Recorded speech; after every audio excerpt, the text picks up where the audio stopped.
is there anything on your heart as far as technologies? I mean, you shared some daily practices that I think are really important, but just as you think about, when we see the patients as sick as they are, that sometimes they need that assistance and support to get the energy to then do the work.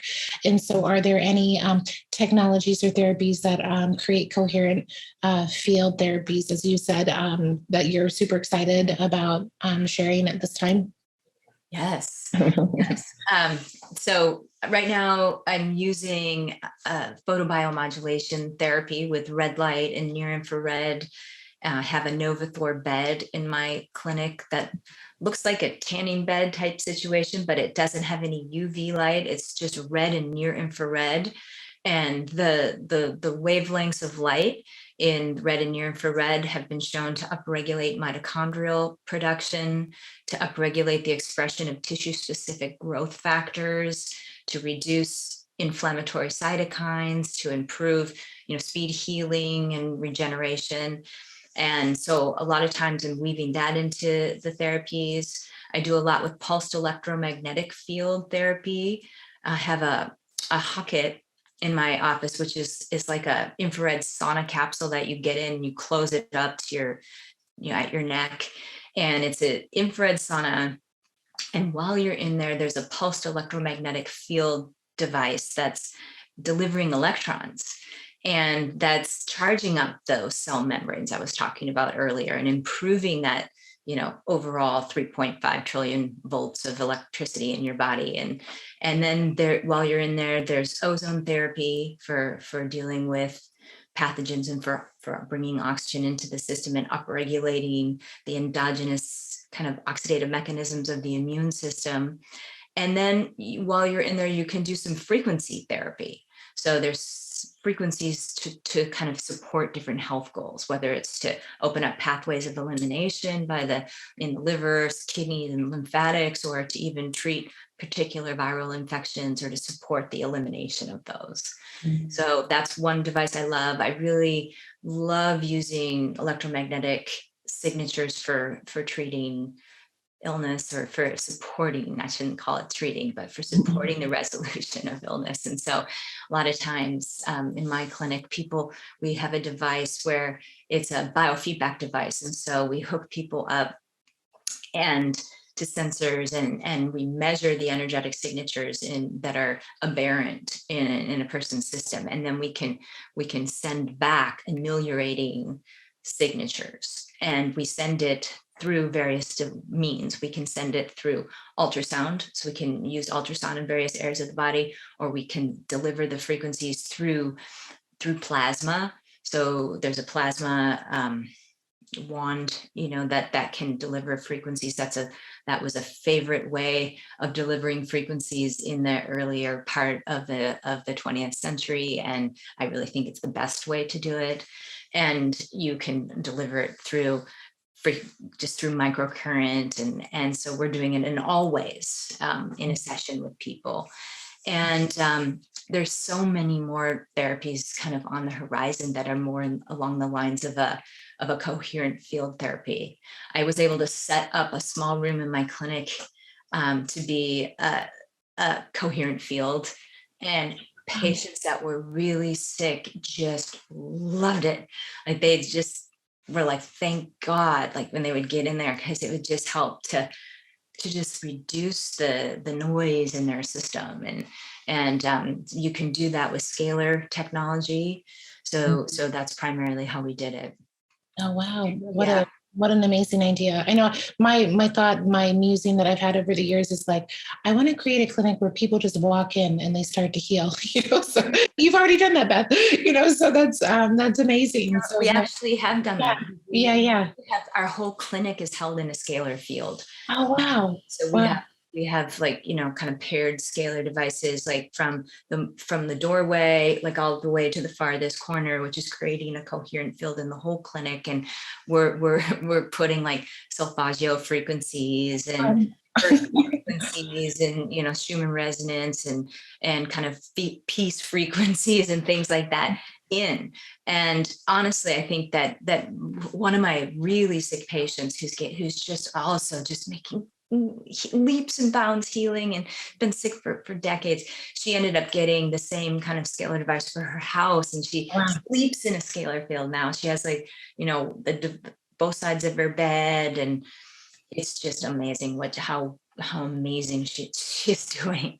And it's again Akmos, pulling layers out, and treating Lyme and pulling out mycotoxins and Yeah.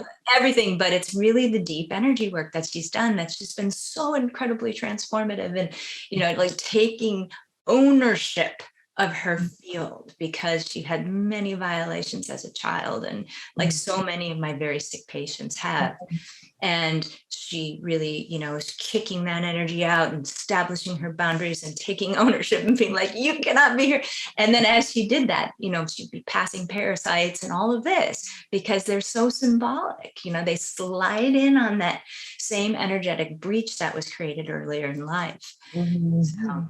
Yeah, no, I see the same things with that connection. That's really, I think it's that physical manifestation of that, boundary disruption or violation rather, so no, I think that's, amazing, and so amazing about the scalar energy that you're using. And, I want, I think as we approach the future with this knowledge, we're still, the old ways are here, right? And so especially in the realm of EMF, and I know people are very interested in that who are listening, it's like there's this idea, and correct me if I'm wrong, that if you create these coherent fields with technologies like the scalar technology that you have, that almost like overrides or harmonizes or creates a more biocompatible maybe effect to the onslaught that we're getting. Is that your understanding, or do you have a different viewpoint?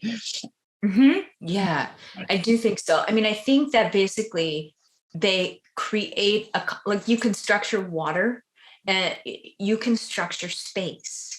And as you structure space, it acts like a greater conduit of energy and the correct information.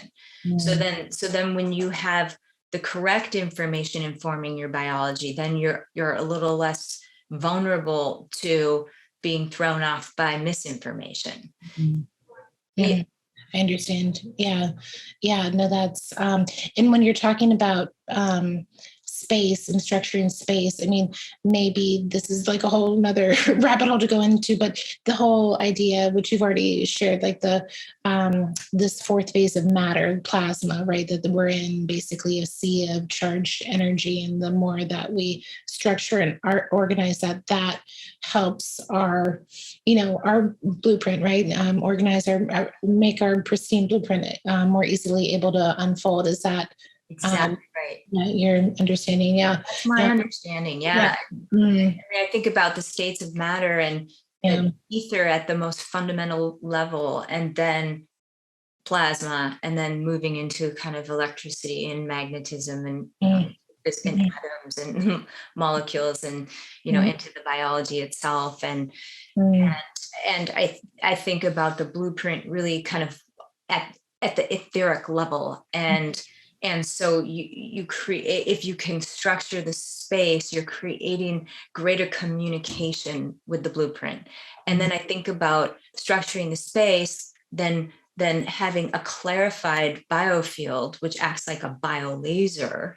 Then you have water, structured water in the body, and then the biology, the biochemistry and whatnot. And you can just have this seamless flow of information into your to actually form and orchestrate your biology.